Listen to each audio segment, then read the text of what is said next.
Jei dabar jaučiatės pavargusi, palaukite savaitę, 2 mėnesį, kitą pusę metų. Tikrai bus blogiau. Taip sako dauguma mamų, kurios delsė iki tol, kol priėmė sprendimą, kad visgi reikia kreiptis pagalbos. Miego mokymų pradžia neturi būti skausmingas tas taškas, riba, kai nebegalite, kai žliumbėte kartu su savo vaiku. Tobulas metas pradėti, kai dar yra jėgų. Kai dar pagalvojate, kad, gal susitvarkysiu pati. Bet kam laukti to kritinio išsekimo? Jei tiesiog galite žinoti, ką daryti, kaip daryti ir turėti aišku planą, kuris veikia. Nes ramiai miegantis vaikas tai nėra sėkmė. Tai tiesiog išmokstamas įgūdis. Jeigu jūsų kūdikiui 3-17 mėnesių, laikas yra dabar.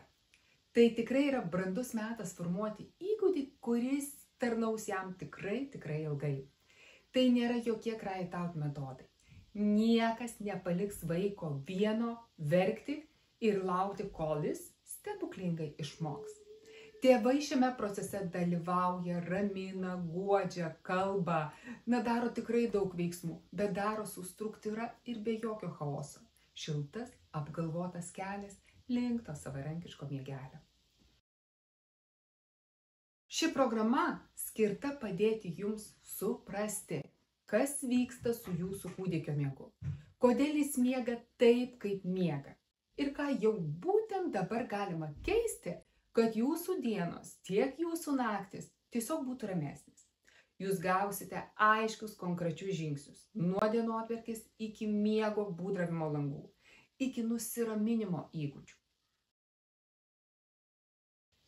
Viskas priklauso nuo jūsų. Jeigu imsite maksimumą, kas šitose mokymuose rekomenduojama, realiai užtenka 1-4 savaičių, kad pajaustumėt pokyčius.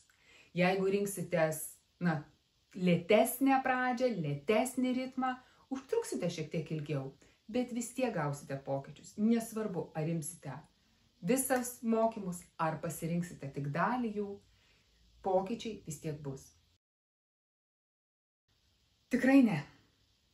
Tai ne apie tai, kad paguldote vaikutį išeinat iš kambario, o vaikutis verks, kol išmoks. Ne šioje programoje. Jūs būsite su savo mažyliu viso proceso metu.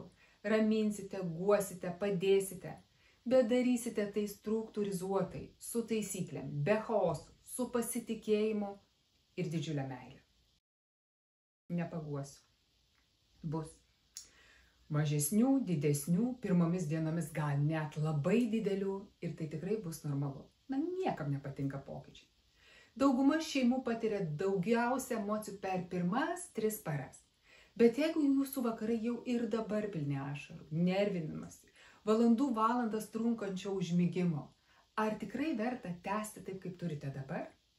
Jeigu žinotumėt, kad po kelių mokymo dienų jau jausite progresą, jau žinosite, ką darote ne taip, kur stringate, kaip reikia kitaip daryti. O jeigu visgi po, 3-4 dienų pasirodytų, kad verkimas yra per stiprus, jūs nežinote, ką darote, peržiūrėkite mokymus dar kartelį. Jeigu tai nepadės, rezervuokite su manim papildomą skambutį. Patikėkite, visada yra priežastis, kodėl tai vyksta ir yra sprendimo būdas. Šis kelias gali būti tikrai nelengvas, bet jis veda tikrai daugiau miego, daugiau ramybės, daugiau džiaugsmo, tiek jums, tiek jūsų mažyliui. Nuo pirmo mažo žingsnio iki savo šeimos tobulos miego versijos. Pradėkite nuo šios programos ir pažiūrėkite, kiek daug galite pakeisti patys jau dabar, kai tiksliai žinosite, kaip